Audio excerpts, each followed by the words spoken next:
criticized for is it always seems to be women. The first one, 4 women. The second one, 4 women. So today I made it my duty to include a man.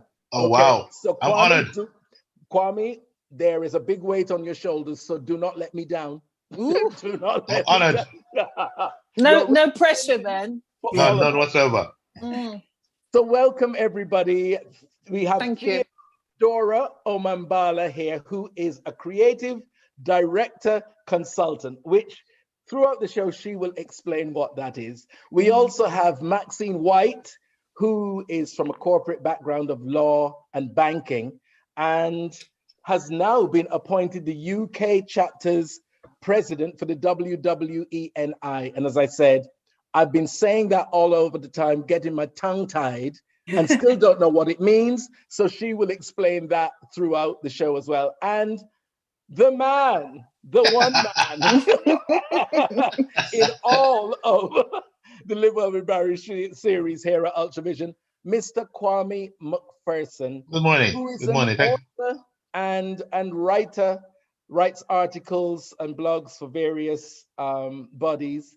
And he wrote a book called My Date with Depression, which we will also discuss throughout.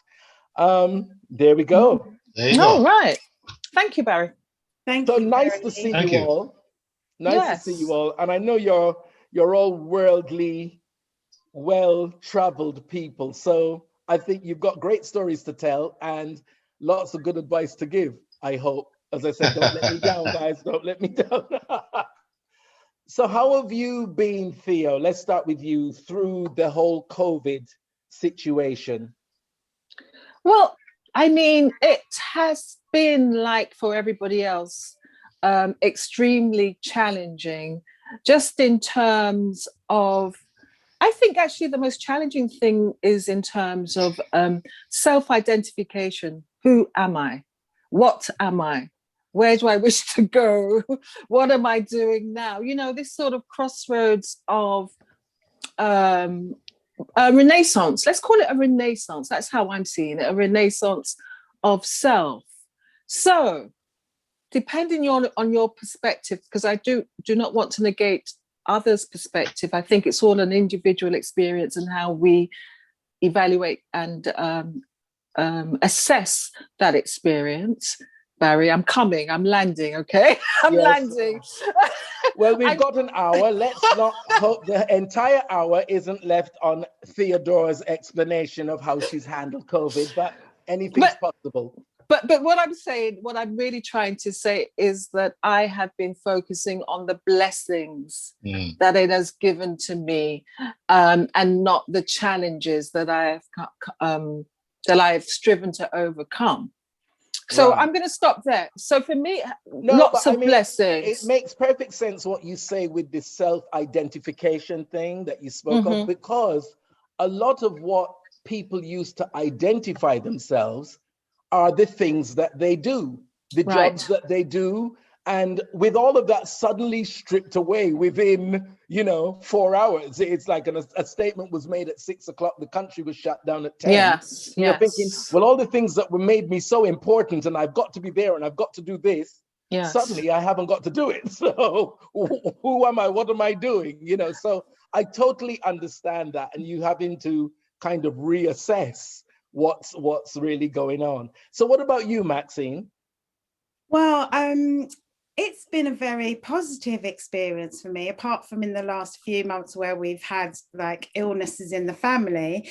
Generally, it's been a very positive experience for me. And it's been an opportunity for me to reevaluate, just, as Theodora was saying, and to just really check in with myself and ask myself, am I happy with what I'm doing? How can I change things for myself to get myself in a place where, I'm really enjoying what I'm doing? And because I've been working from home for over a year now, it's given me that time to work on my other projects and really develop those.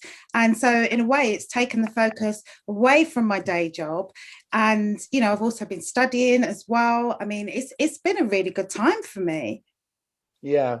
And well, and back to Theo, as she said, you know, it really is about the balancing and trying to find the positives. Because as you say, when in anyone's lifetime are you going to get a year off?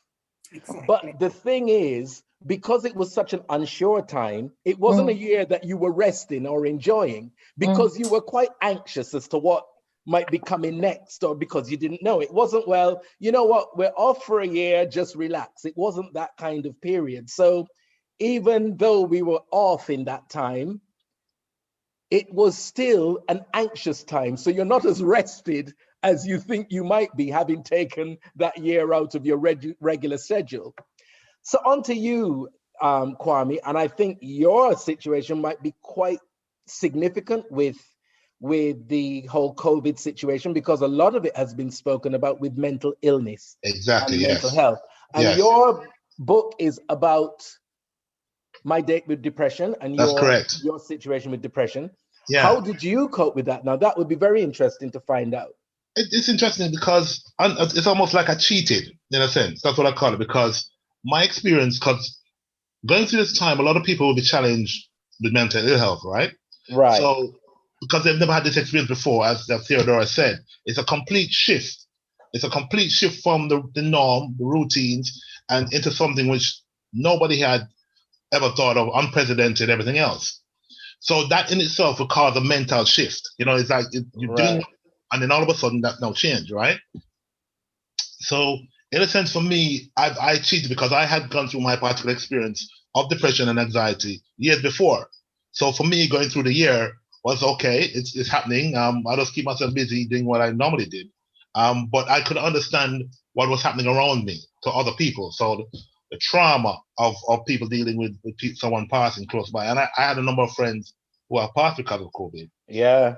And it's how you compute that. You know, it's how do you look at that in your own mind, and how do you deal with that? And like I said, a lot of people haven't been able to. As a matter of fact, I will go on to say that we have not seen the impact of COVID yet. Fully, and, for at least another 6 months to a year, when the mental ill health starts to take a real hold, because people are now moving back into some sort of normality. So, yeah. So for me personally, it was positive because I did a lot of writing. But like I said, in a sense, I feel like I cheated because I had my experience of being in that place.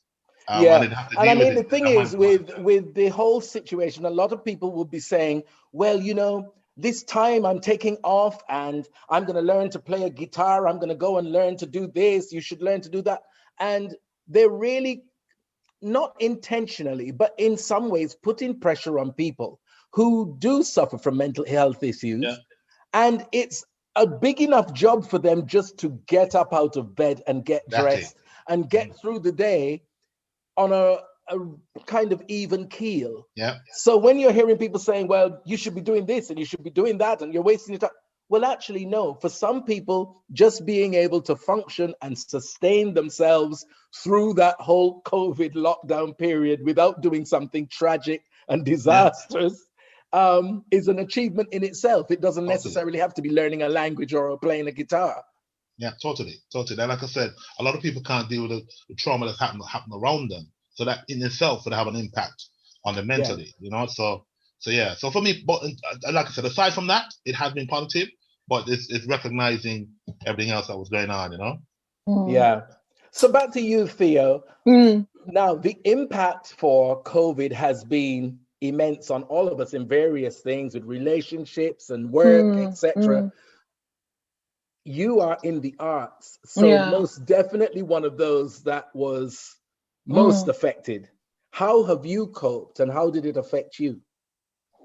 Yeah, I mean, that is very, very true. But I also feel that like I'm cheating as well, Kwame, because that's quite interesting, your analysis, because you've been through it before. It sort of gave you the coping mechanisms to deal with it now and to express it and to articulate it in a book. And I feel that during this COVID pandemic, the fact that I've always been self-employed and I've always had to seek projects myself, you know, there has never been any security in terms of work. The only work I get is the work that I go out and that look you for create. or Yes. create.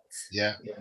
Means that the security of work is within me and it's not external to me. Right.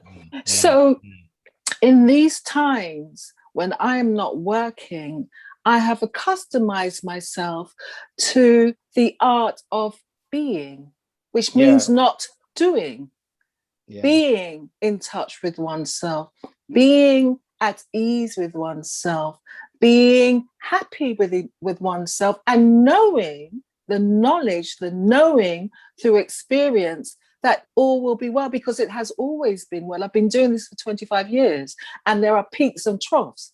And during those times of lack of finance, it's actually a time for you to get yourself together in order to relaunch your financial goals. Right, because having the experience of working for yourself, even in regular times, it gives you a certain kind of resilience. Because you're accustomed to, I say, money is like the tide. It comes in and it goes out. Yes. You know? Yeah, absolutely. Especially when you're working for yourself. But, you know, most definitely in the arts, you would still have been affected, because even though you had the ability to create work for yourself, in that time, nobody could do that because everything was shut down. So, you know, you were still challenged, but, you know, how did you cope with that? You just said, well, I drew on my resilience from my experience and just... Well, no, the first thing actually, Barry, was for the first time in years, my hubby, my partner, and my children, my two daughters who are away studying in Canada, and myself, we had the luxury of being in the same space for over a year. Some wouldn't say that's a luxury, but go on. Well, I've got to say that because they can hear me.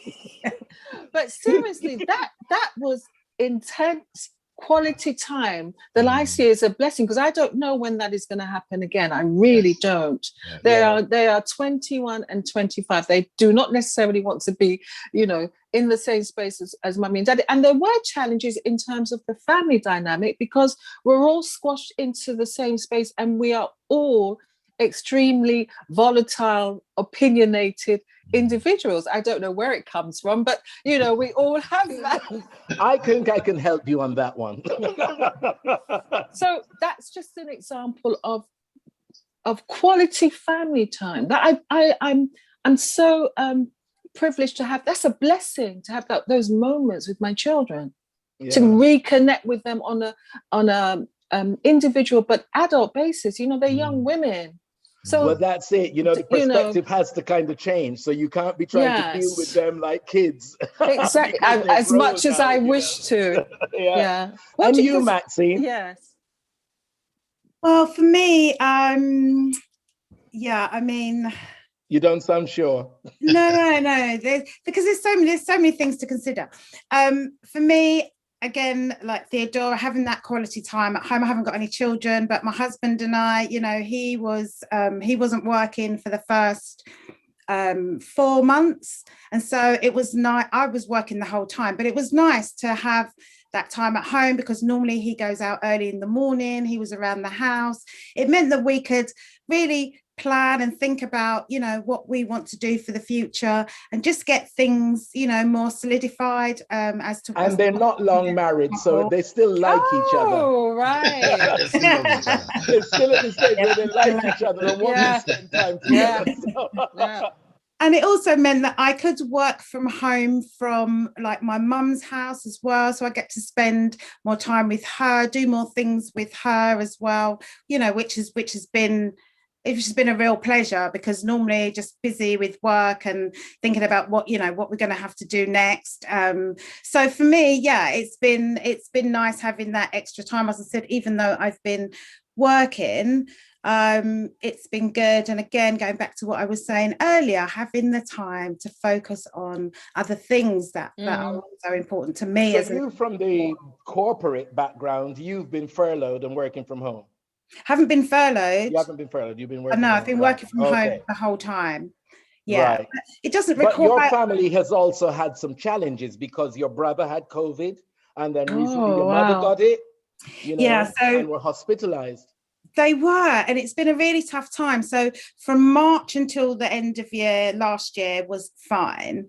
January this year, my brother contracted COVID, and then my mum contracted COVID. My brother was in hospital for 5 weeks, and then my mum, bless her, she was hospitalized at first, and she was discharged for 6 days, which I thought was too early. Then she was home for a little while, and then I just thought something's not right with her. So I called 111, and they immediately took her to King's. She was in King's. They thought she'd had a mild stroke.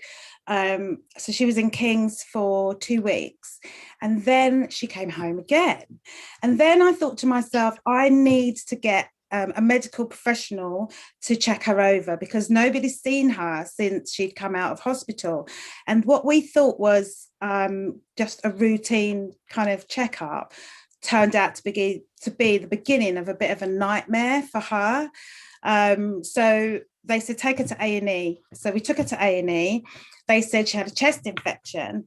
Turned out to be a clot on her lung. And it was like every day or every other day, it just got worse.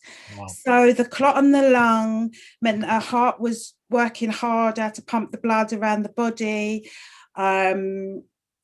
Basically, she ended up in ICU. The day she went into ICU, she had a heart attack. Then she had a CT scan. They found she'd had 3 mini strokes. Wow. And because of all of the work that her heart was trying to do, she had multiple organ dysfunction as well. Yeah, it just got worse and worse. Sorry. Horrendous. But And then look, we see Maxine here looking fabulous. Her hair is done, and she's got on a beautiful lace blouse in spite of all of that. But you know what? I mean, I'm a positive person, and I think my mum's so much love for her. You know, the consultants wanted to turn off her life support 2.5 weeks ago, and we said no.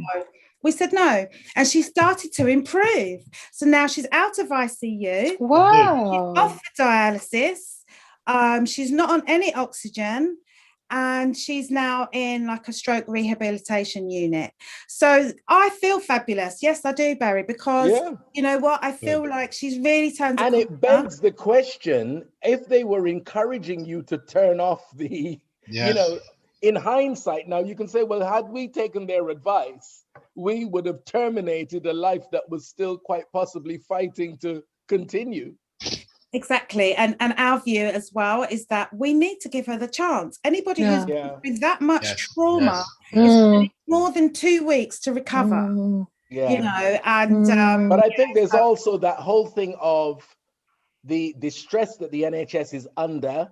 You know, they're omitting certain people and just thinking, right, well, she's this age and they're that age. Do we deal with them because they've got a whole life ahead, or do we let that go because they've lived already, which is not the right attitude, but, you know, they're under pressure. And me having a mother that is 96 years old and still fighting fit to a degree, you know, she's got her aches and pains. That's why I always think she's not going anywhere from her house. Because I know, you know, if she's in a hospital and they're going, well, the 96-year-old or the 30-year-old, they're going to deal with the 30-year-old, you know, which is understandable, I guess. Well, they just kept on saying, well, given her age. And I said, you know, my mum is no ordinary 82-year-old woman. She's a yoga loving, you know, she's an amazing woman. And I know that COVID has ravaged her body, but she's still fighting. And all the time she's fighting, then we need to give her that chance. And, you know, I'm just glad that we did that, because we would have been planning her funeral now. Oh, dear. Fantastic story. So back to you, Theo. I want to have an insight, as in, how did you choose what you do as a career? You know very well I did not choose anything. I fell into it, as you well know. Well, I may know, but the people that are listening might not know. You know, my life is a testimony to manifesting as the kids like to call it today, you know, what I desire, what I wish, and I call upon it, and I attract it. I attract wonderful people, wonderful career, but it's something that I work upon. I did not choose to be a model, but I was a model for over 20 years. Prior to that, as all Nigerian children must do, I did my degree in French and English. So I have a love of language, a love of literature, a love of arts. And I fell into modeling, traveled the world, taught me so much. That was the best school that I ever could go to in terms of this self-identification. Because when you are in an environment and in a country that nobody knows you, you have the freedom to be yourself and to explore who you are and what you are and so forth. So I did that. I produced fashion shows. I produced theatrical shows. I then went on to be a consultant. I did workshops. You know, this is all the boring stuff. But what I want to say about that is that my life plan or my career plan was never mapped out. It was a natural progression of skills, and it was also very organic. Hence, when I speak about, you know, not having any roadmap, I created my own roadmap, you know, and so I do consider myself well, to be. Sometimes the roadmap is created for you. Oh, it's created for you. Sometimes True. it's created for you. It can be the other way around, but it's quite interesting in terms of what Maxine was saying, and you know, her mother and her fighting spirit, and you, Barry, saying that, you know, we're not just statistics. You know, that's what you're saying. We are all individuals, and our cultural background actually says a lot about how long we're going to live, when we can have children, when we can get married, how we juggle. We don't have the same narrative as perhaps our European counterparts, because we're individuals. And I think COVID, we need to see that in that light as well. We make personal choices that are relevant to ourselves. And that is it, even in terms of the vaccination, which is causing a huge uproar in terms of anti-vaxxers, Barry. Which we'll get to that later. Yeah. We have to touch on that naturally. Yes. But yeah, so it's organic. But later on, I want to talk about the gift that I've gifted myself, Barry, if you permit me sometime later on. Absolutely, because anything that's inspirational to anybody that's listening as to how they can handle things, do things better, and, you know, you're not telling them what to do, but you're saying, yes. listen, I tried this and it worked for me. It might work for you. Yes. So, and what about you, Kwame? Because now you're Mr. Author, Kwame person. But what did you do before that? What led you to this place where you are now an author? Well, it's interesting about what Theodora just said, actually, because I grew up in the Caribbean. I grew up in Jamaica, and from a very young age. Say. I would never have guessed. You never guessed, right? But from a very young age, we're encouraged to write or to be creative. You know, so as you can tell, the people. So what I'm doing now, I had no idea that I'd be doing when I was younger. As Theodora said, it was all organic. So when I left Jamaica and came to the UK, came out to the UK, I ended up working. You know, went to college, university, got all the qualifications you can think of, all the experiences that I've had working in public sector mainly. But I always felt like I've been suffocated. I always felt like there's much more to me than just being in a 9-to-5, going to work, doing all that kind of stuff. And it's only when I started in the civil service, funny enough, and I did some poetry, and someone saw it and they said, "Oh, this is good." It went in the civil service newsletter, and then someone approached me to do a personalized poem, which I ended up doing. So they had a loved one, they gave me characteristics of the individual. I did a poem, and it started there. I went on, submitted poetry in competitions. I won. And then I started to write longer prose and stuff like that. Ended up winning back in the 90s, I think it was. Heinemann had a competition. And that's when I started to recognize that I could write. But I only took it as a hobby. I didn't take it as a career, so to speak. Because like I said, I was still at university, still working. And then it only came to the fore when I went to North America. I lived there for a stint. And I was this is where this book actually came from. My Date with Depression was based on my experience of living in North America.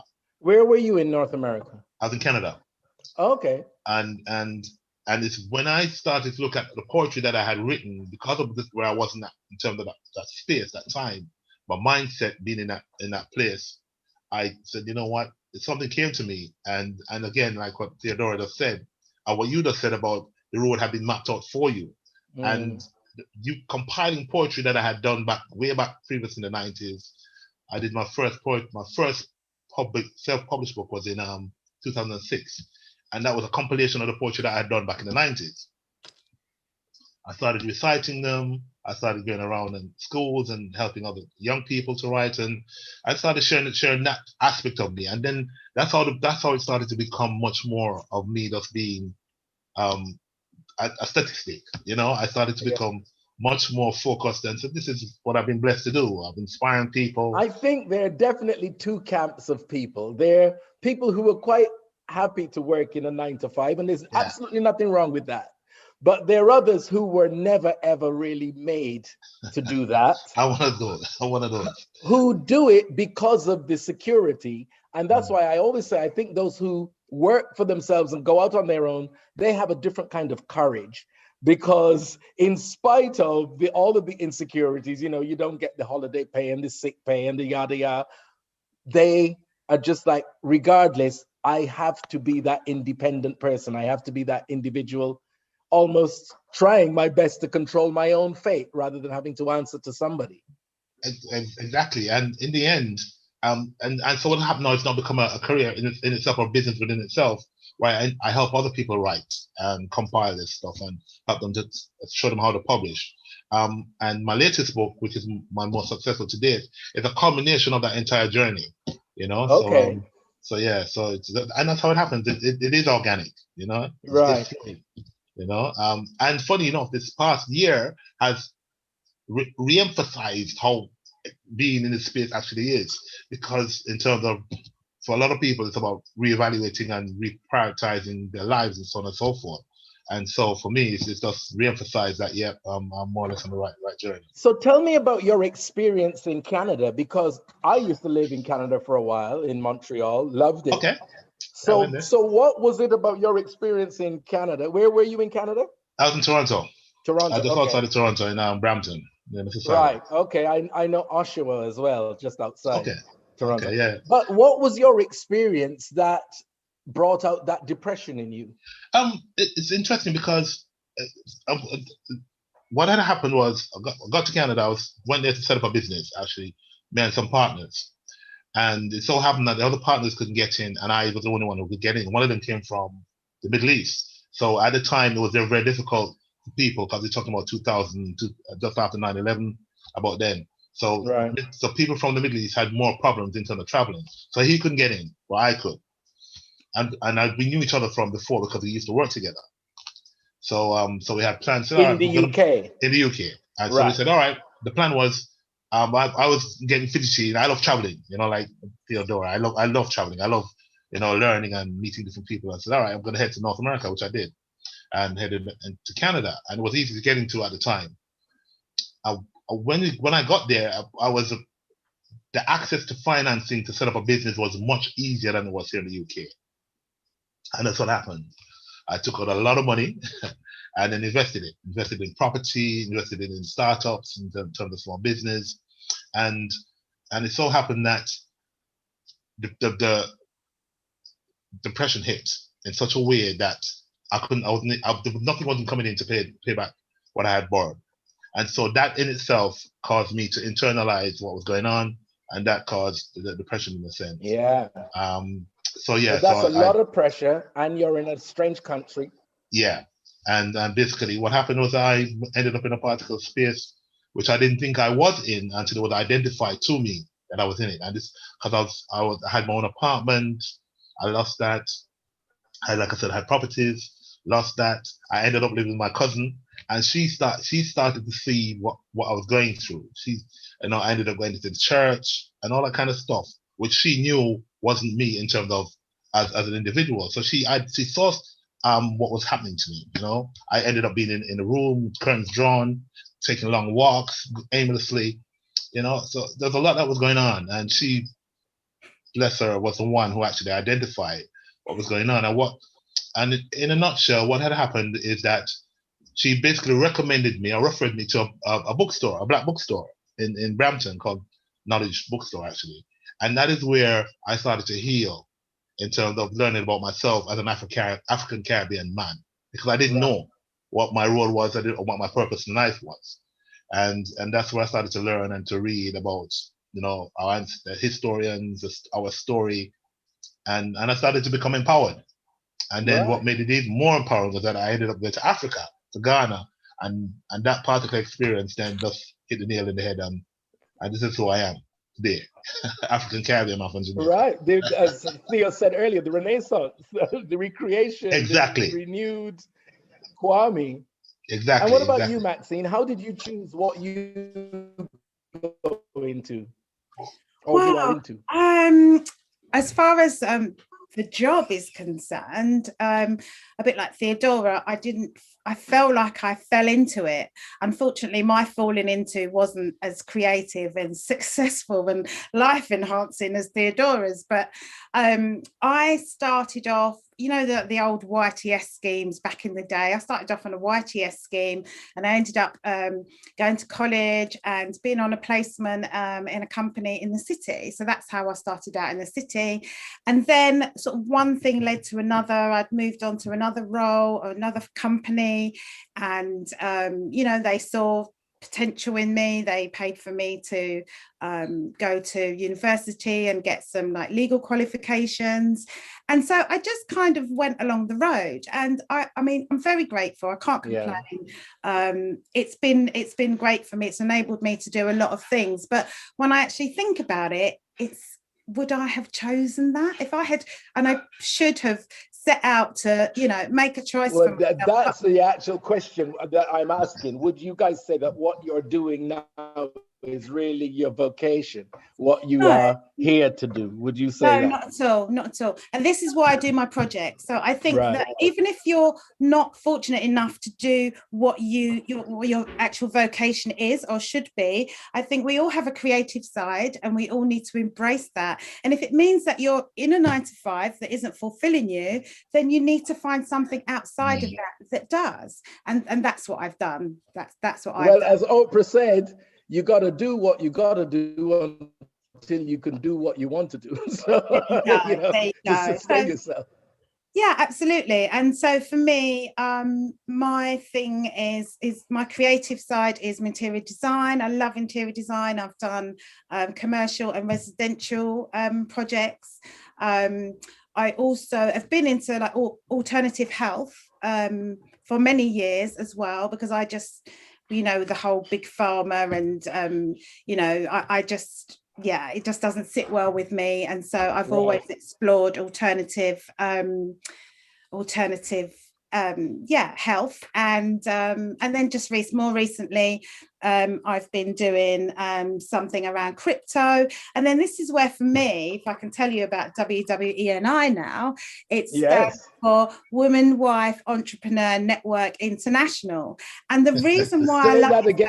I know it's a mouthful. That was all too quick for my ears. I'll say it slowly. Woman Wife slowly Entrepreneur Network International. Right. And so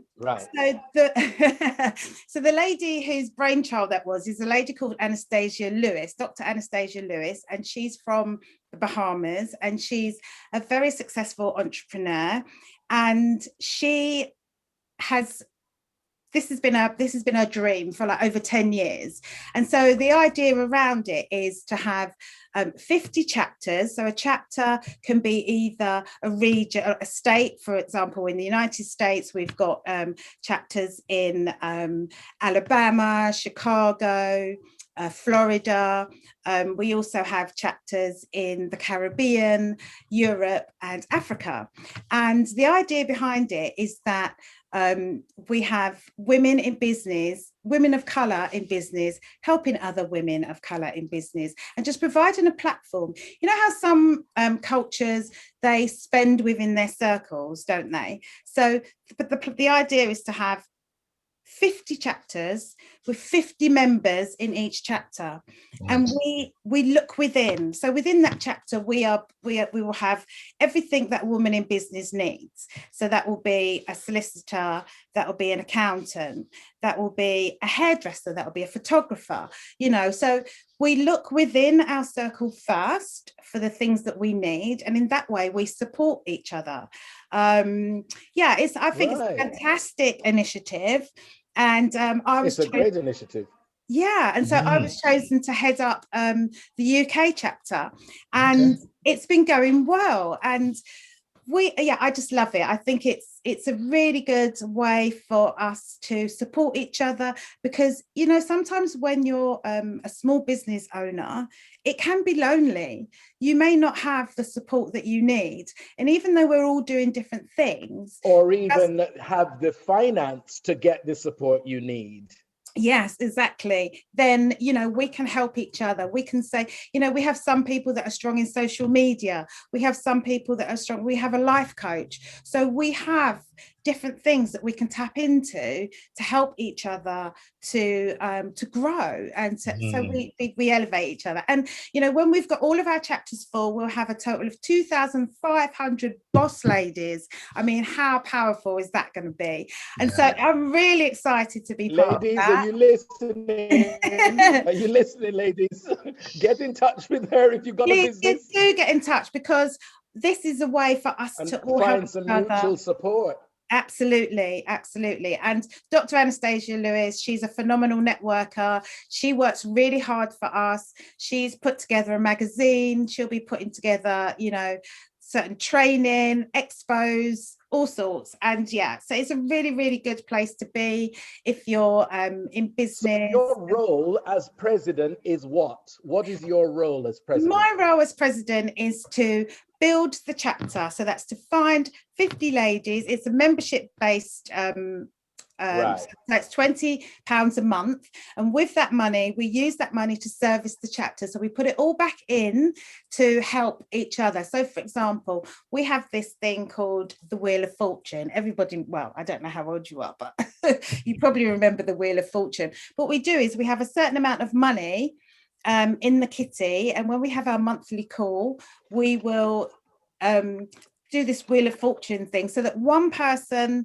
so say for example we have somebody who sells jewelry, we say an amount of money to be spent in this person's business. So there's two people then that will get the benefit. So one person, the money will be spent in their business, and the other person will get the benefit of that, whatever that product or service is. So we've got lots of little things going on, and as president, it's my job I have a board. It's my job to find out what people want. What do they want from it? I'm not here to dictate and to say we should do A, B, or C. It's about open communication and finding out what people need from it, in order for me to be able to help to provide that. And that's quite a responsibility. So how are you coping with doing what is required of you for the WWENI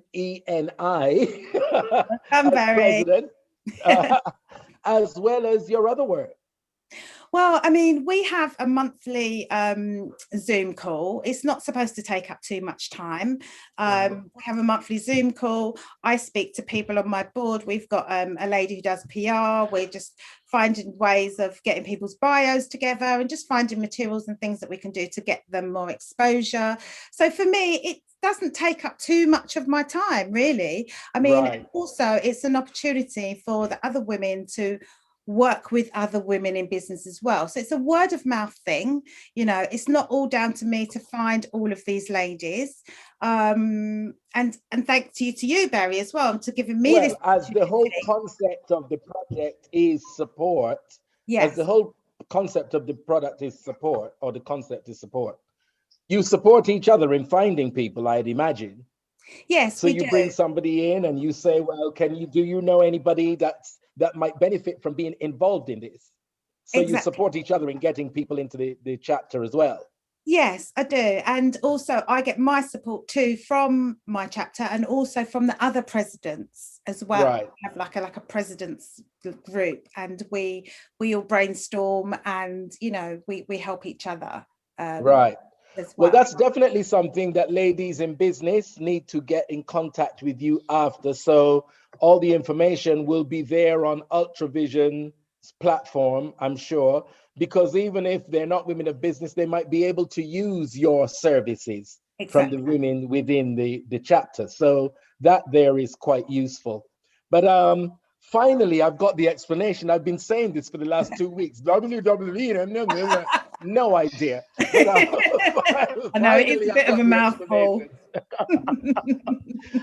But Theo, you said you wanted to share a gift that you have with us, that you gifted yourself, which is not much use to us, because she's given it to herself. But where's she gone? Hello? You've muted your mic, darling. I didn't touch anything. Well, clearly you did, love. Oh, be quiet, man. Clearly you did. So Don't go to her for business, because she can't even work the computer. I think I moved, and the you know, I've got Possibly headphones there, on. but yes, the gift. Anyway, we'd the like you to gift, share with which us. you won't be getting. Let's move. You can tell us, Barry and I go back like I don't know how many X amount of years. But no, first of all, congratulations, Maxine, with this initiative. I think it's absolutely wonderful, and I definitely want to see how we can do something together. And Kwame, I love, you know, your narrative in terms of the book that you published. I can't see Kwame. Let me see. Oh, yeah, there you are. Oh, is that the book there? What is it? What's yes, the title? Kwame's head is not blue. Okay, No, the it's book not. is blue. What does it say? I can't see it. It's My Day with Depression. Put your glasses on, Theo. No, it's because I've got the bloody my child's My Day with Depression from mental uncertainty. Okay, I'll definitely have a read of that. Is it on Amazon? How does one get it? Yes, it is. It's on Amazon. So what happened, Barry? Seriously, this is what happened. So during COVID, you know, family time, you know, everything luck off, you know, no finance, no nothing, right? Yeah. So I had time to think about what is it that I want to do? What is this crossroads? What's the next chapter going to be in my life? And so all through my career, I have championed and nurtured and mentored other people's art, be it designers, be it my hubby's music composition, be it performance, be it workshop. It's always about somebody else, which is fantastic. Yeah. I love that. So, but I'm like, Theo, what do you want to do now? What do you want to do now? What is it that you love to? For you personally, right? Okay. For me, especially at this point in my life where kids are older, hubby been together. You know, I've done my career, so to speak, in terms of workshops and mentoring and consulting. So, what is it you want to do? And I'm going to interrupt you there because we are actually not encouraged to self-care. Yes. It's almost seen as selfish. I'm not cutting you, so keep your last no, in absolutely. your head. Yes. But you know, the thing of self-care is a slogan that's recent, but we know from back in the day, self-care was almost seen as selfish. You're always supposed to think about the care of somebody else, not yourself. Yeah. And for me, I think that is probably a basis for a lot of the depression that people suffer because they're not caring for themselves. They're looking after whoever, or they're considering whoever or whatever. They're not considering, well, how is my considering them and providing them with what they need affecting me? I mean, I think that especially our particular generation, Barry, it's a generational thing because, you know, my kids do not think like that. You know, it's all about taking that time. That's what I'm saying. It's a very recent concept. Yes, it is. But I didn't mean to cut you. It just seemed like it was relevant at the point that you were talking about. So. No, absolutely very relevant because I think that the reason, I'm not denying that I get great pleasure from it, but it was nice to be able to think about self and what it is that actually brings me joy. And what brings me joy? And actually, what is my mission for the self? You know, it's always, I see other people's mission, but what is your own personal, unique mission? In fact, let's call it, what legacy are you going to leave personal legacy, you know, as COVID has helped us to, I hope, create a healthy relationship with death. That's what we need to understand as well. We've had this conversation, Barry, but, you know, so death is all around us. So now you have to revalue, you know, what is your relationship with death? Do you fear it? Do you own it? Do you accept it? All of these questions come into how you view life. So my legacy, what do I want to leave? So it comes back to full cycle to what is it that I love doing? I love writing. And somebody said, you're not a writer, you're a lyricist, because I write poetry. So that's what I've been doing. I've been writing my book, which is actually a book stroke play, right? Because I love Shakespeare and I love Chaucer and I love all those old-fashioned Molière in French, you know, those old-fashioned rhyming prose of drama, except that the environment within which it takes place is the environment of BLM, Black Lives Matters, #MeToo, culture, who are we, Africa, Caribbean, Haitian, slavery. I am talking about all these issues, subject matters within this realm of this gathering, but in prose and poetry. And more than that, I mean, it will be my bestseller, but more than that, what it really is that if I have this book by Theo Amambala and I give it to myself, that is my greatest gift to myself. That is all I want. I love that. And again, I'm going to say, because we've got Pamela Haynes with us today, who is the author of Loving the Brothers, and she's been on many of my platforms to promote her book, and she's always a supporter of the great stuff. And she's always been saying, why don't you write? You need to write. You should be writing. So, you know, I like that you're giving that gift to yourself. And I like that you see it as a legacy that you're leaving behind, because it is. You know, that will always be in print. Yes. So you've given me an extra prod along with the others to take it more seriously, because I've started, but you know, I'm all over the place. So I'm doing things like this, and you know, I never sit down to focus and write properly. Can I just tell you something, Barry? I don't, because if I had to sit down and say I'm writing a book, I would not do it, because a creative mind, we don't work like that. All I say to you, all I commit to myself every day, if I write one word, one sentence, one paragraph in the morning, that's it. That's and right. I commit to do that every day. That is it. Barry, it's an easy thing. You can do it. Yes. That's it.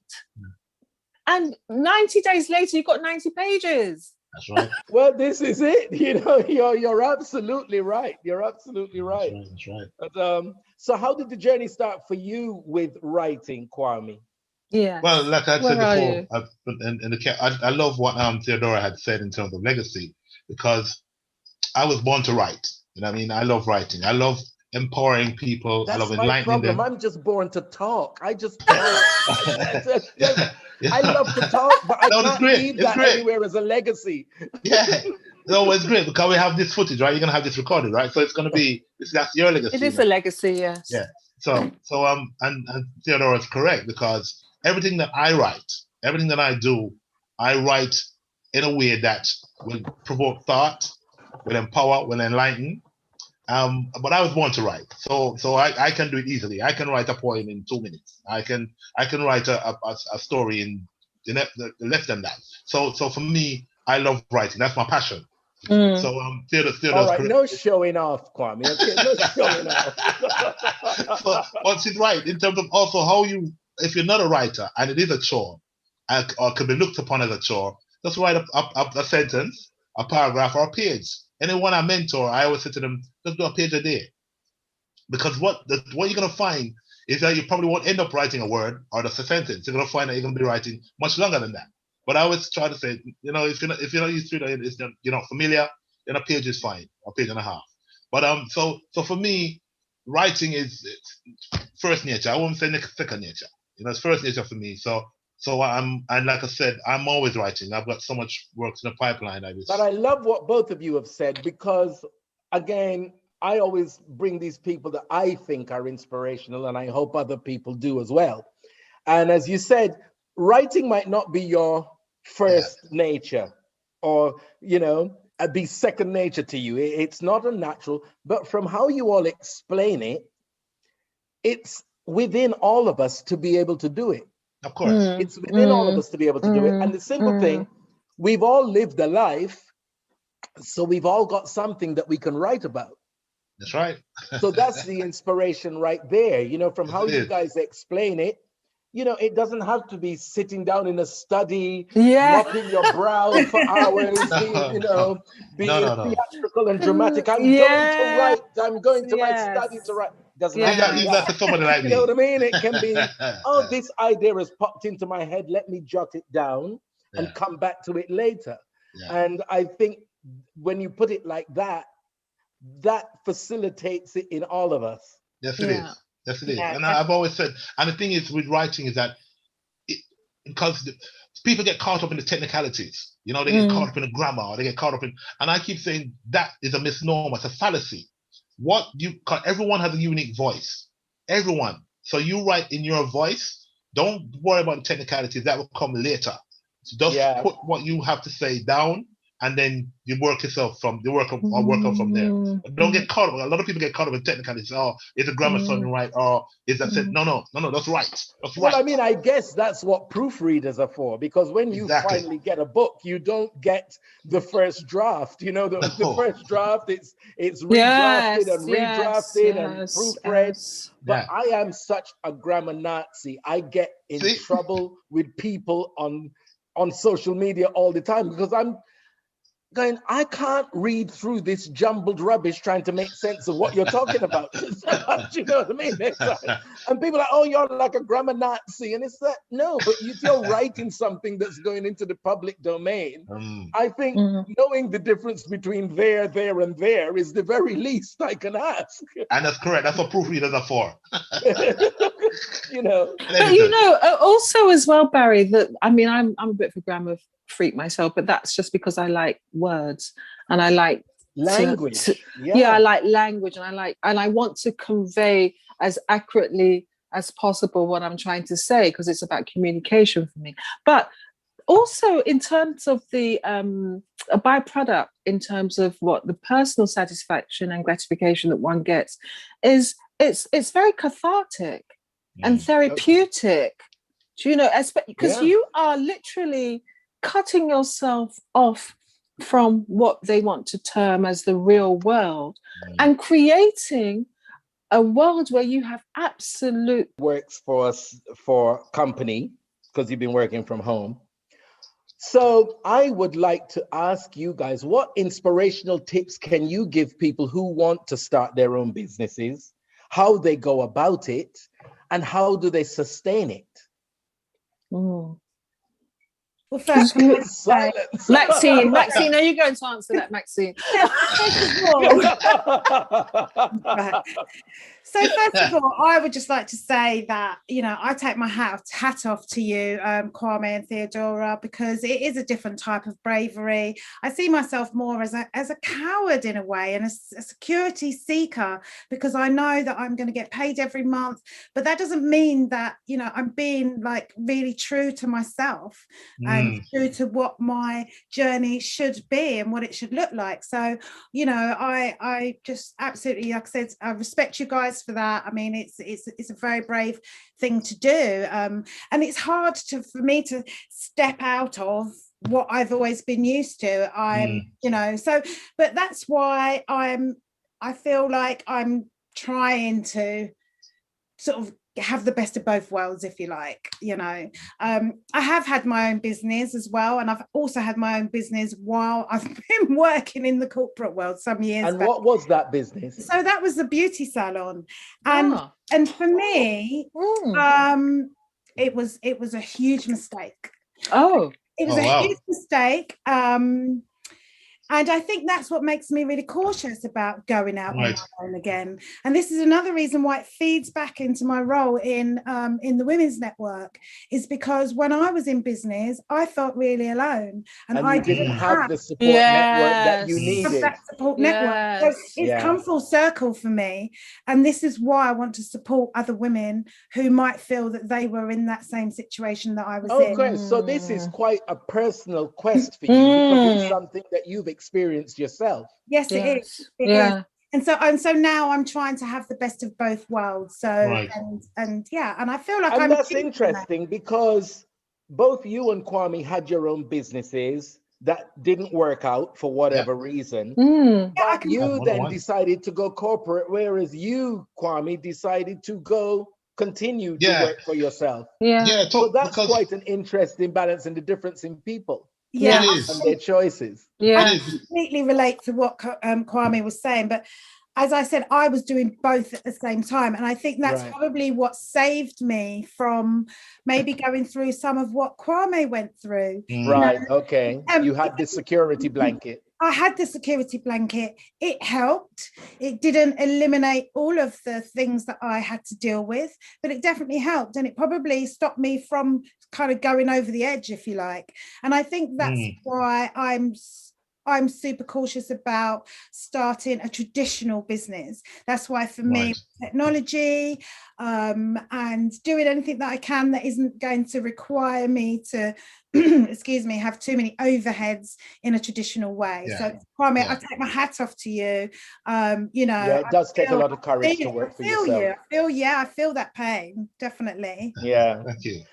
So how do you guys feel about, okay, you've decided this is what I want to do. I feel that this is my vocation, right? How do you feel about diversifying and changing direction? Well, which is interesting because I'm going to take up what Maxine said. Is in a way, I felt like I had said earlier, that it felt I felt in the normal 9 to 5, I felt like I was suffocating personally. I felt that I knew there was something about me that I knew there was something about me that was bigger than just being the 9 to 5. You know what I mean? And that for me was pivotal, because I'm more or less I'm able to find myself in what I'm doing today. You know, so that was the calling was, I was being called, but I didn't know I was being called. Yeah. You know? Yeah. So that's the reason why I even everything that I've been through a number of failed businesses. I can tell you about a network marketing idea that my partners had, spoke to billionaires, brought the idea over, and it crashed. There's so many businesses that I have been involved in which haven't worked, but that hasn't taken me away from doing the journey. You know, because it empowers me to make sure that I get to where I need to be and to help others along the way. And you know, there's that double-edged sword, because you say, oh, well, you know, he's had so many failed businesses, you wouldn't listen to him because he doesn't know they've all failed. And then there's the other side that says, well, he actually has been through the businesses and knows the pitfalls, so you need to listen to him because he can tell you the pitfalls. And you find yourself, and because you do eventually get to a point where you do question yourself, like Maxine said, you question what is good for you or what's best for you. What do you want to balance it, or do you want to go full hog and say, you know what, this is what I'm going to be doing. I'm passionate about this. I want to help people doing this, and so on and so forth. So for me, that's where I've been empowered. And the beautiful thing is, for example, with my latest book, when I talk to men in particular, you picked up earlier, Barry, about you're talking about how a legacy, right? One of the things I realized with this latest book I've done is the impact it's had on men and the women who love them. Because now I've been to a number of places. I was invited to do a online workshop with ex and serving Jamaican Defence Force soldiers, and out of that alone, you could hear when the ex-soldiers or the serving soldiers contacted me to let me know that they weren't able to open up because I've been a soldier, right? But I've almost given them permission. So that's me creating my own legacy. You know what I mean? But again, you know, that's kind of a generational thing to a degree, and also a gender thing, because, you know, as men, you're not encouraged to be That's right. emotional, show how you feel, and you're encouraged to keep that in and just get on with it. Yeah. But that mentality and attitude manifests itself in mental illness because you're like a pressure cooker. Yeah. And Right. things that you should be able to express because you're human, Yeah. you're not encouraged to. You should be able to get on with it and just, Yeah. just keep it moving. Yeah, So, and those successes for me is what are my milestones to tell me, yeah, I'm doing the right thing. You know what I mean? This is what I'm supposed to be doing. This is how I help other people, I encourage other people. And how it's turned into a career for me or a business for me in that regard, because I'm fulfilling my purpose in life, so to speak. right. So what's next on the agenda for you, Madam Theodora Omambala? What a wonderful name. Thank you. I mean, I just wanted to actually respond to Maxine and Kwame, because it's so interesting that, you have individual paths and they are all valid. I think that's the thing. It's not about trying to emulate somebody else. It's trying to find your own path.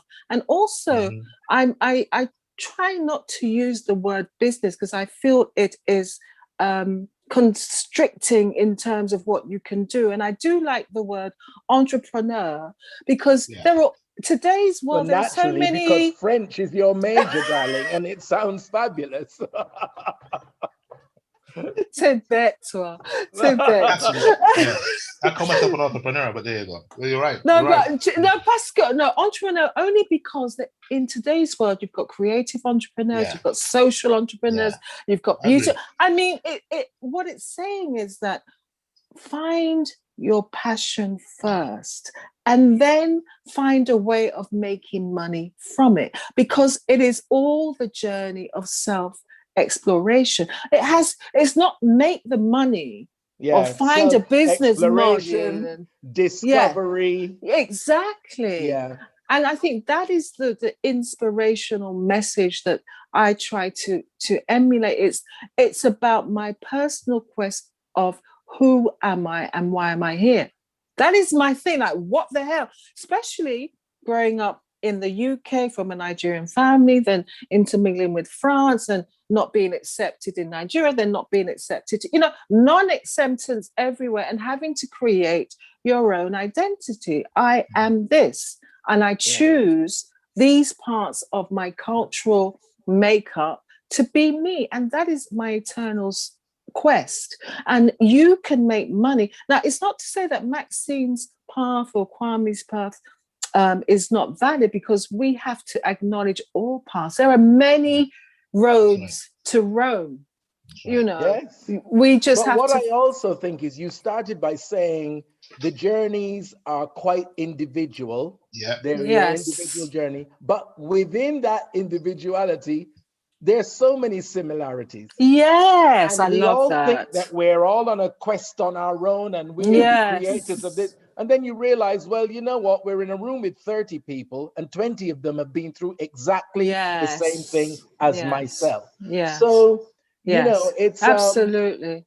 There is support in that in itself, but we just have to look and find it rather than trying to do everything on this individual selfish, absolutely. Me, I, mine, this my journey. Well, I did, there's a lot of similarity within the individuality. Absolutely. And also I love, Barry, Kwame, how you are supporting other Black men first, because it's all about us, right? So supporting Black, first, first, and then others. That's just the way it is. So we supporting others, supporting Black men and giving them the permission, that's it, the permission to express themselves. And then Maxine, the way, supporting other women, because Barry, that our generation did not do that.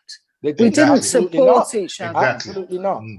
Because as we said, we as men are not supposed to feel.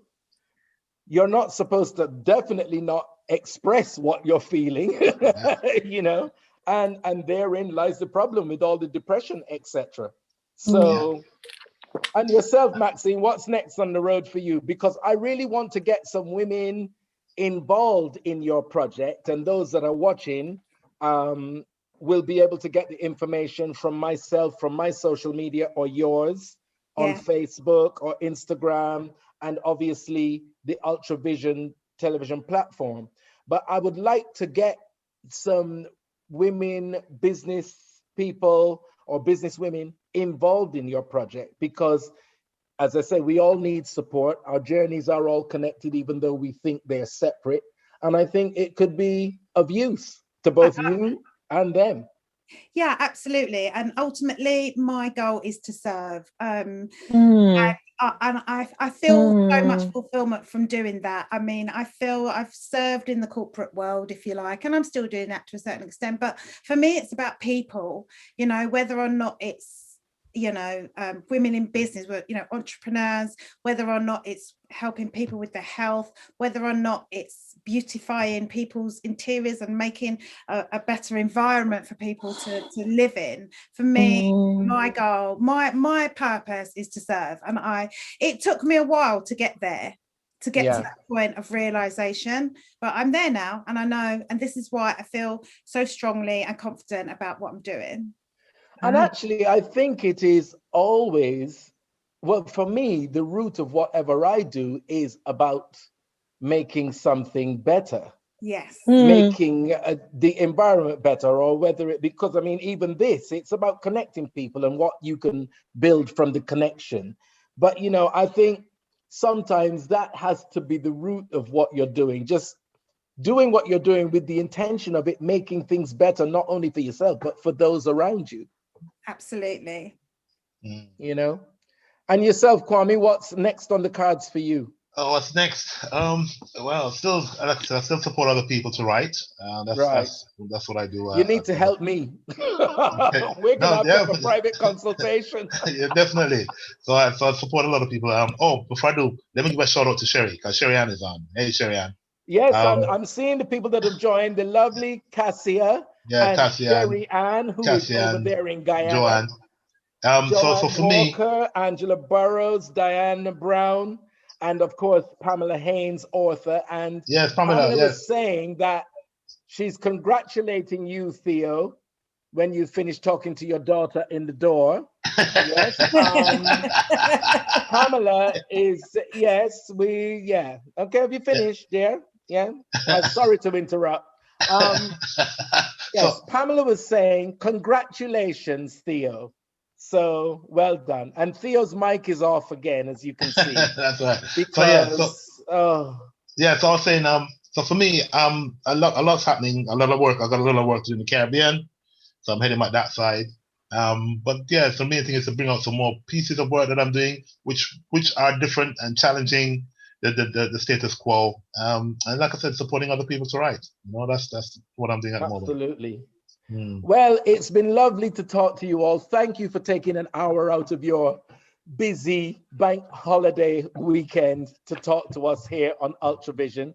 Thank you very much. And thank you to all of those who joined. And as usual, I hope that we gave you something to go away with that's useful and that you can think about and inspire you in one way or another.